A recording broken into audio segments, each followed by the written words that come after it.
الحمدللہ الحمدللہ وکفا وسلام علی عبادہ الذین اصطفى اما بعد فاعوذ باللہ من الشیطان الرجیم بسم اللہ الرحمن الرحیم وقال الذین کفروا لا تسمعوا لهذا القرآن والغوا فیہ لعلکم تغلبون، کہا ان کافروں نے کہ تم اس قرآن پاک کو نہ سنو اور اس کی تلاوت کے دوران شور مچا دو تاکہ تم غالب رہو۔ قرآن پاک کی اس آیت کے اندر ان کفار کا ذکر ہے کہ جو قرآن پاک کا مقابلہ کرنے سے عاجز آ گئے تھے اور قرآن پاک کی مثل کوئی اور سورت لانے سے جب عاجز آ گئے تو انہوں نے یہ طریقہ کار اختیار کیا، آپس میں مشورہ کیا کہ جب بھی قرآن پاک کی تلاوت سنیں تو تلاوت کے دوران شور مچا دیں۔ بعض نے کہا کہ سیٹیاں بجائی جائیں تاکہ جب شور ہوگا سیٹیاں بجائی جائیں گی، نہ ہمیں قرآن پاک کی تلاوت سنائی دے گی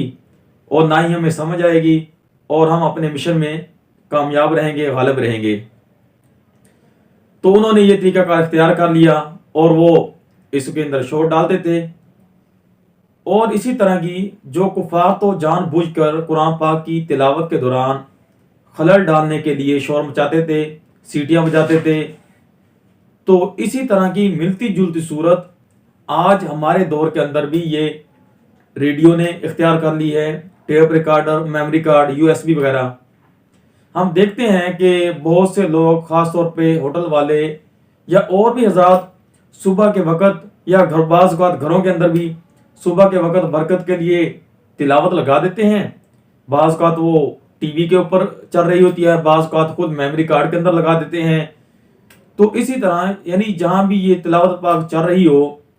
اور ساتھ ساتھ میں اپنا کام بھی کرتے رہتے ہیں۔ مثلا ہوٹل کے اوپر وہ صبح صبح برکت کے لیے اونچی آواز سے تلاوت لگا دیتے ہیں، ساتھ ساتھ میں ہوٹل والا کام بھی کر رہا ہے اور جو کھانا کھانے والے حضرات ہیں وہ آ رہے ہیں، کھانا کھا رہے ہیں، آپس میں بیٹھے ہیں، گپے شپے لگا رہے ہیں، ساری چیز چل رہی ہے۔ اسی طرح گھروں کے اندر بھی اونچی آواز سے قرآن پاک کی تلاوت لگا دی، آپس میں کام بھی کر رہے ہیں، گپ شپ بھی چل رہی ہے۔ تو یہی ملتی جلتی صورت جو کفار کرتے تھے، لیکن ایک فرق ضرور ہے کہ کفار جان بوجھ کر قرآن پاک کے اندر مطلب تلاوت کے دوران شور ڈالتے تھے، لیکن ہم جو مسلمان ہیں یہ جان بوجھ کر شور تو نہیں ڈالتے، لیکن غلطی سے ایسا ہو جاتا ہے، یہ بھی بے ادبی ہے، یہ بھی اسی طرح کی ایک علامت ہے۔ اگر آپ نے قرآن پاک کی برکت حاصل کرنی ہے، سب سے پہلی بات تو یہ ہے کہ آپ خود قرآن پاک کی تلاوت کریں، اور اگر تلاوت ریکارڈنگ پہ بھی سننی ہے تو آپ چند گھڑی جتنی دیر آپ پہ آسانی سے ہو سکتا ہے اتنی دیر سب خاموش ہو جائیں، توجہ سے قرآن پاک کی تلاوت سنیں، اس کے بعد آپ اپنے کام کریں۔ اسی طرح گھر کی روٹین ہے، گویا کہ جہاں بھی آپ نے برکت کے لیے یا سننے کے لیے یا آپ الگ مجلس میں بیٹھے ہیں، جہاں بھی آپ کی وجہ سے اگر قرآن پاک کی بے ادبی ہو رہی ہے، مثلا آپ ہوٹل کو چھوڑیں، گھر کو چھوڑیں، الگ کوئی اپنی مجلس ہے، دوستوں کی مجلس ہے،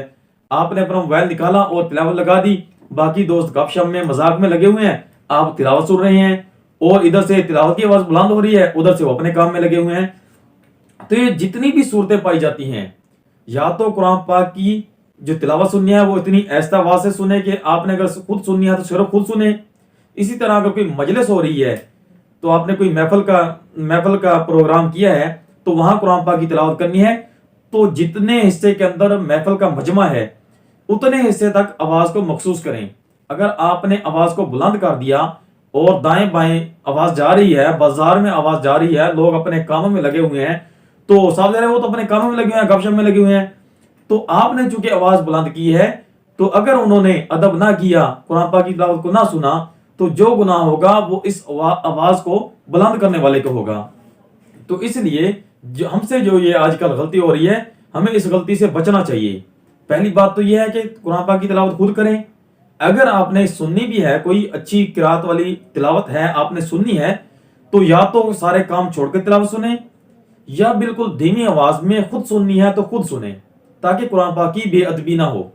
تو اس لیے ہمیں اس گناہ سے بھی بچنا چاہیے، اگرچہ یہ ہم سے یہ نہ چاہتے ہوئے ہوتا ہے، لیکن پھر بھی غلطی، یہ بے ادبی تو ہے قرآن پاک کی، تو اس لیے ہمیں اس سے مکمل طور سے بچنا چاہیے۔